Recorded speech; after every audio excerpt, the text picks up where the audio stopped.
Assalamualaikum warahmatullahi taala wabarakatuh dan selamat sejahtera. Apa khabar semua, khususnya calon SPM di Zon 4 di negeri Johor, Sabah, Sarawak dan Labuan yang menggunakan teks novel Sila dan Sina sebagai teks kajian untuk Komsas Bahasa Melayu SPM. Sebelum cikgu meneruskan kupasan novel Sila dan Sina, terlebih dahulu cikgu ingin merakamkan ucapan terima kasih yang setinggi-tingginya kepada Dewan Bahasa dan Pustaka Wilayah Selatan yang sudi untuk mengundang cikgu bagi mengupas novel Sila dan Sina sebagai satu daripada usaha sokongan untuk menggalakkan murid tingkatan 5 yang bakal menduduki peperiksaan SPM belajar secara dalam talian, juga bersempena dengan program Wacana Selatan Dekad Membaca Kebangsaan dan KLWBC 2020. Syabas dan tahniah juga kepada Dewan Bahasa dan Pustaka yang menyambut ulang tahun penubuhannya yang ke-64. Jadi mudah-mudahan usaha ini akan dapat membantu murid menjawab soalan Komsas Bahasa Melayu SPM dengan tepat dan cemerlangnya, insya-Allah. Nasihat saya, patuhilah SOP daripada Kementerian Kesihatan Malaysia dan KPM agar usaha untuk kita membendung COVID-19 akan membuahkan hasil. Jadi sebenarnya bagi calon-calon SPM yang menonton video ini, kalian berpeluang untuk memenangi satu daripada 3 hadiah istimewa daripada pengarang novel Sila dan Sina. Caranya mudah sahaja, iaitu like dan kemudian tulis komen. Saya suka membaca novel Sila dan Sina kerana tidak lebih daripada 30 patah perkataan. Saya ulang, like video ini dan kemudian tuliskan pada ruangan komen, saya suka membaca novel Sila dan Sina kerana tidak lebih daripada 30 patah perkataan. Baik, semua pelajar, sebelum novel ini diperkenalkan bermula pada tahun 2016, sebenarnya cikgu telah menerima banyak pertanyaan sama ada daripada guru atau murid. Yang pertama sekali berkenaan dengan maksud tajuk novel Silir Daksina. Dari segi bahasa ataupun dari segi harfiahnya, sebenarnya silir ini bermaksud angin yang lembut ataupun kita panggil juga sebagai angin sepoi-sepoi. Manakala makna Daksina ialah selatan. Jadi kalau kita gabungkan maksudnya ni jadilah angin sepoi-sepoi dari selatan. Tapi apabila kalian membaca novel ini, sebenarnya novel ini bukan berkisar tentang angin. Novel ini sebenarnya mengisahkan perjuangan seorang anak muda, iaitu Haikal Hakimi yang berusaha untuk menjejaki ataupun mengetahui kehidupan sebenar ayahnya. Sebab itulah bagi saya sebagai pengarang novel Sila dan Sina, yang saya maksudkan dengan Sila dan Sina sebenarnya ialah manuskrip yang ditulis oleh Cikgu Abdullah bin Kayan sebelum beliau meninggal dunia, dan kemudiannya manuskrip ini telah dikirimkan oleh seorang gadis Cina yang bernama Ong Siwa kepada Haikal Hakimi sebagai memenuhi amanah ataupun wasiat daripada Cikgu Abdullah bin Kayan. Jadi sebenarnya manuskrip ini terdapat dalam bab 3, senaskah manuskrip lama tu kalau tak silap saya, bab yang paling panjang dalam novel Sila dan Sina. Baik, untuk segmen kupasan novel Sila dan Sina ni, cikgu bagikan kepada 2 segmen. Yang pertama sekali ialah sinopsis novel Sila dan Sina, dan yang kedua kupasan keseluruhan dan juga contoh soalan yang sering dikemukakanlah untuk Komsas Bahasa Melayu SPM, terutamanya bagi kategori novel. Baik, saya tahu sebenarnya ada sesetengah murid yang tidak gemar membaca novel dan hanya membaca sinopsis saja. Sebenarnya tidak mencukupi. Sebab kalau soalan itu menghendaki calon menghuraikan, contohnya lah peristiwa yang meninggalkan kesan. Jadi kalau kita membaca novel tersebut, kita akan dapat memberikan huraian ataupun ulasan dengan tepatnya. Berbanding dengan hanya membaca sinopsis ataupun buku rujukan saja.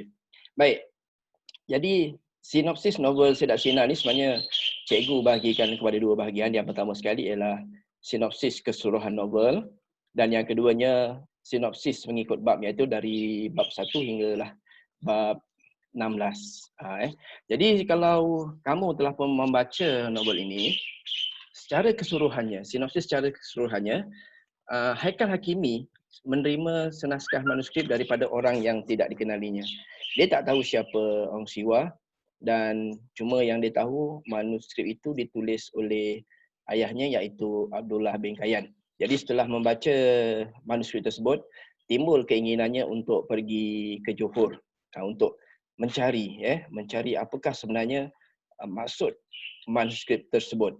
Walau bagaimanapun sebenarnya Haikal tahu bahawa hasratnya untuk ke Johor pasti akan mendapat tentangan daripada uminya ataupun Rafiqah. Sebab dia tahu Rafiqah ataupun umi ni tadi banyak merahsiakan kehidupan sebenar ayahnya. Dan seterusnya, oleh sebab desakan hatinya terlalu kuat, akhirnya Haikal Hakimi telah tekad, bulat hati untuk pergi ke Johor, walaupun dia tahu akan mendapat bantahan daripada uminya. Baik, Haikal Hakimi akhirnya pergi ke Johor dengan menaiki bas ekspres. Dia pergi bersendirian dan sebaik saja tiba di Batu Pahat, di bandar Batu Pahat. Dia pergi ke Pekan Raja dan seterusnya ke kampung Seri Purnama, dan kehadirannya tentulah disambut baik oleh penduduk kampung Seri Purnama, terutama daripada Tauke Ong sendiri. Jadi setelah Haikal Hakimi berada di kampung Seri Purnama, satu persatu watak yang ditulis ataupun dilukiskan oleh ayahnya dalam manuskrip tersebut ditemuinya. Sebagai contoh, watak Tauke Ong. Dalam manuskrip itu, Tauke Ong digambarkan sebagai Tauke Lim. Dan ayahnya sendiri, Abdullah bin Kayan, dalam manuskrip itu digambarkan sebagai Cikgu Amirul Nizam. Begitu juga dengan Ong Siwa, di dalam manuskrip itu ditulis ataupun diceritakan sebagai Ailing. Dan di kampung itu juga sebenarnya Haikal Hakimi sempat berkenalan dengan Tauke Ong, Ong Siwa, Lazim dan juga Pak Cik Bakar. Yang mana sebenarnya Pak Cik Bakar ni menjadi sahabat karib kepada arwahnya. Dan semasa berada di kampung itu juga, barulah dia tahu bahawa sebenarnya ayahnya, iaitu Cikgu Abdullah bin Kayan, merupakan tokoh budaya dan sastra yang sangat disegani. Watak penting di kampung itu. Dan kalau kamu baca novel ini juga, sebelum Haikal Hakimi pergi ke Johor, uminya tidak memberikan wang saku ataupun wang belanja. Namun demikian sebenarnya Haikal Hakimi dibantu oleh walid ataupun bapa tirinya. Bapa tirinya sebenarnya memberikan sedikit wang belanja lah untuk Haikal Hakimi. Dan setibanya ataupun sampainya di kampung Seri Purnama tu, sebenarnya Haikal Hakimi mewarisi harta pusaka daripada arwah ayahnya. Antaranya ialah rumah, kemudian kebun kelapa sawit dan juga sejumlah wang dalam bank, dalam buku simpanan di bank. Dan amanah tersebut dijaga oleh Tauke Ong. Dan di kampung itulah Haikal Hakimi mula menjalinkan persahabatannya dengan Ong Siwa dan Lazim, dan melalui Ong Siwa dan Lazim jugalah dia dapat mengetahui kisah hidup ayahnya, berdasarkan cerita-cerita daripada Ong Siwa dan Lazim lah. Dan sebahagian daripada kehidupan ayahnya, kisah kehidupan ayahnya diabadikan di Balai Raya Kampung Seri Purnama. Sebahagiannya ada di rumah pustaka tersebut, manuskrip ada pada Ong Siwa, dan yang selainnya disimpan di Balai Raya Kampung tersebut. Dan Balai Raya itu sebenarnya dijaga ataupun diuruskan secara sukarela oleh Ong Siwa. Jadi apabila berada di kampung itu, tentulah Haikal Hakimi ingin melihat tarian Zapin dipersembahkan. Sebab apa? Sebabnya dalam manuskrip itu ayahnya menggambarkan kemeriahan suasana tarian Zapin di Balai Raya tersebut. Jadi untuk membuktikan kebenaran manuskrip itu, maka Haikal Hakimi telah menyuarakan hasrat hatinya kepada Pak Cik Bakar, dan akhirnya Pak Cik Bakar telah pun mengutarakan keinginan Haikal Hakimi itu kepada Jawatankuasa Penduduk Kampung, dan alhamdulillah akhirnya telah disetujui dan persembahan Zapin dapat dipersembahkan di hadapan Haikal. Dan yang menariknya, Haikal Hakimi sendiri terlibat dengan tarian tersebut secara langsung. Dia berpasangan dengan Ong Siwa selepas Lazim yang sepatutnya menari berpasangan dengannya ditimpa musibah. Lazim telah pun ditimpa kemalangan. Jadi hasrat Haikal Hakimi telah pun tercapai di kampung tersebut. Seterusnya kita akan kaji pula novel Sila Tak Sina ni dari bab ke bab, dari satu bab ke satu bab. Sinopsis untuk bab yang pertama. Tajuknya Tersingkap Rahsia. Di sini bermula apabila Haikal Hakimi menerima manuskrip yang dianggapnya sebagai satu misteri. Dia tak tahu siapa yang mengirimkan. Memang ada nama tapi dia tak tahu siapa yang mengirimkan manuskrip tersebut dan apa kaitannya pengirim dengan ayahnya. Dan seterusnya manuskrip itu saya gambarkan seperti sebuah magnet yang ada tarikan tersendiri. Maknanya apabila dia membaca manuskrip tersebut, seolah-olah agak sukar untuk dia melepaskan manuskrip itu. Ialah macam kita sendiri pun apabila kita menerima sesuatu yang istimewa daripada orang yang kita sayang, orang itu kita rindu, tentulah kita berasa begitu teruja. Jadi sebenarnya manuskrip itu adalah kisah tentang kehidupan ayahnya sendiri melalui watak-watak yang dilukiskan. Kalau kamu baca bab 3 tu memang kamu akan jumpalah watak Cikgu Amirul Nizam, watak Ailing, watak Aiching dan juga watak Taukiling. Jadi sebenarnya Haikal Hakimi memang disedar bahawa banyak kisah hidup ayah kandungnya yang disembunyikan oleh Umi, oleh Rafiqah. Ada yang mengatakan Rafiqah ni sebagai ibu yang zalim, yang kejam kerana bertindak sedemikian. Tapi sebenarnya tidak. Dalam soal ini kita kena faham bahawa Umi atau Rafiqah ini isteri yang telah ditinggalkan oleh suami sebab kecintaan suaminya terhadap bidang budaya ni tadi. Jadi dia berasa macam sakit hati kan. Jadi sebab itulah dia merasakan kehidupan Abdullah bin Kayyan ni daripada pengetahuan Haikal Hakimi. Dan Haikal Hakimi juga menyedari bahawa Abdul Fattah itu bukanlah ayah kandungnya sendiri. Yang ini dia mendapat penerangan ataupun penjelasan daripada Umi. Namun begitu sebenarnya dia tetap ingin menyingkap kehidupan sebenar ayahnya. Apa yang sebenarnya disembunyikan oleh Uminya yang tidak diketahui. Baik, dalam sinopsis bab yang kedua pula, tajuk kecilnya ialah kisah seorang teman di Kuala Terengganu. Haikal mempunyai kawan baik yang bernama Ratna dan sebenarnya mereka mula bersahabat sejak di sekolah menengah dan kepada Ratna lah Haikal sering meluahkan perasaannya. Meluahkan apa yang terbuku di hatinya. Dan satu-satunya orang yang tahu tentang manuskrip itu ialah Ratna. Dan manuskrip itu kalau kamu ingat disembunyikan daripada pengetahuan Uminya, diselitkan, disembunyikan supaya Uminya tidak tahu tentang kehadiran manuskrip tersebut. Dan dia sering ke pantai Batu Buruk di mana Ratna membantu ibunya di sebuah gerai di situ. Dan Haikal sebenarnya tak tahu apakah punca sebenar perceraian antara Uminya dan ayahnya. Baik, ini yang saya katakan dalam pada awal tadi, iaitu sinopsis bab yang ketiga. Bab yang paling panjang dalam novel Sila Tak Sina, sehingga muka surat 98 kalau tak silap saya, senaskah manuskrip lama. Jadi manuskrip ini sebenarnya menggambarkan kehidupan Cikgu Abdullah bin Kayyan melalui watak Cikgu Amrul Nizam, watak Tauki Ong melalui watak Tauki Lim, dan juga watak Ong Siwa melalui watak Ailing.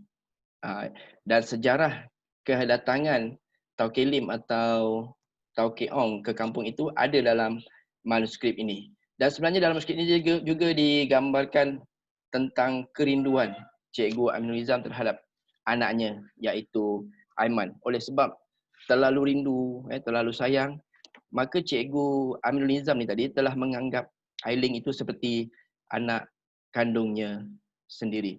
Dan dalam manuskrip ini juga dijelaskanlah bagaimana Cikgu Aminul Nizam begitu bersungguh-sungguh untuk menghidupkan tarian Zapin di kampung itu semula, walaupun sebenarnya beliau sedar hayatnya tidak lama.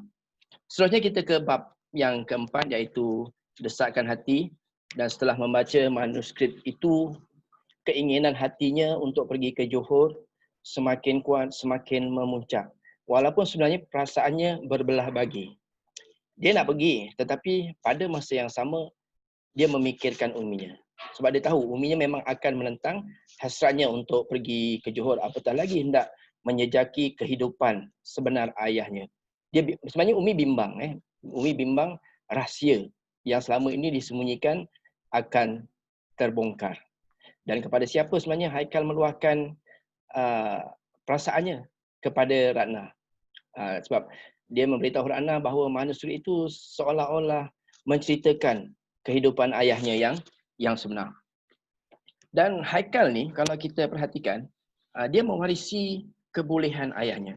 Seperti kata pepatah lah, ke mana tumpahnya kuah kalau tidak ke nasi. Dan semasa dalam tingkatan 6 pun, beliau mengambil kelas aliran sastra dan pernah memenangi beberapa sayembara penulisan. Tetapi uminya langsung tak peduli, tak endah. Ucapkan tahniah pun tidak. Jadi kalau kita sendirilah sebagai anak, kita berjaya dalam satu pertandingan dan kita tidak mendapat penghargaan yang sewajarnya daripada ibu bapa kita, tentulah kita akan terasa kan.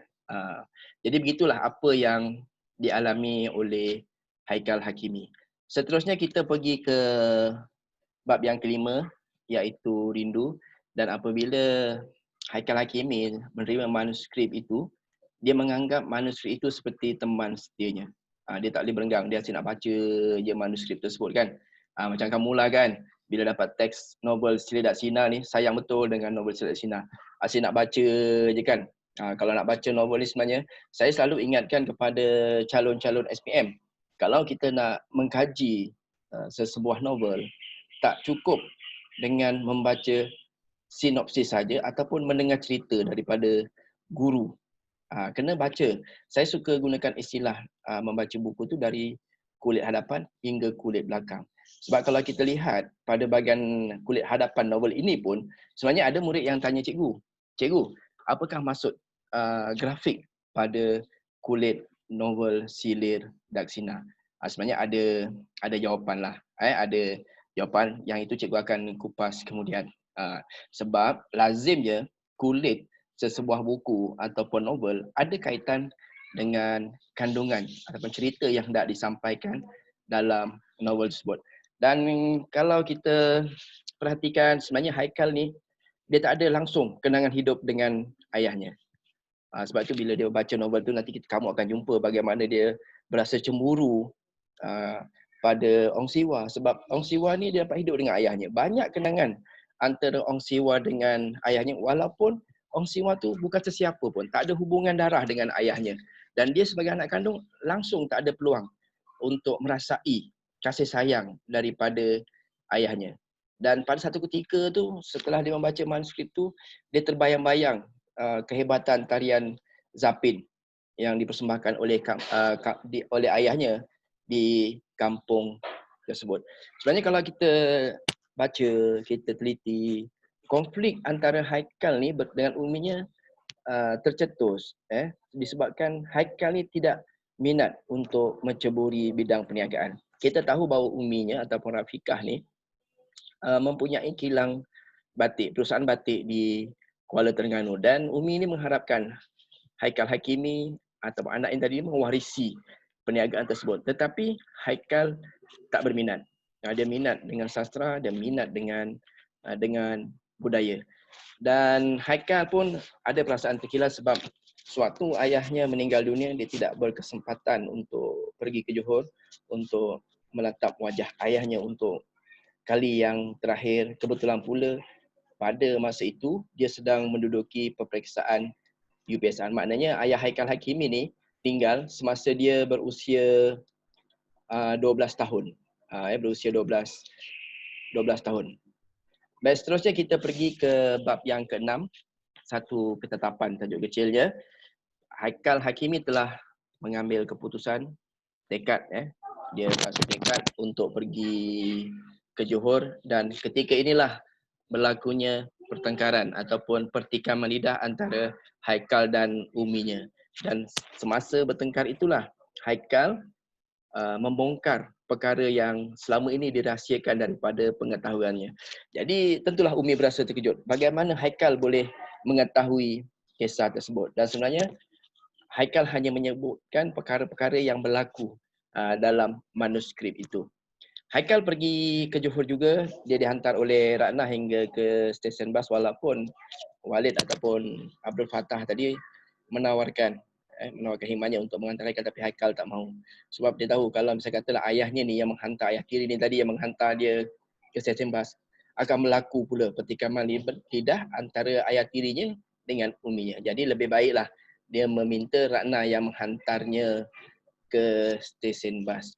Di dalam soal ini sebenarnya kalau kita lihat ayah tirinya Abdul Fattah ni tadi ataupun yang dipanggil oleh Haikal dengan gelaran Walid ni sebenarnya lebih berfikiran rasional, berfikiran terbuka.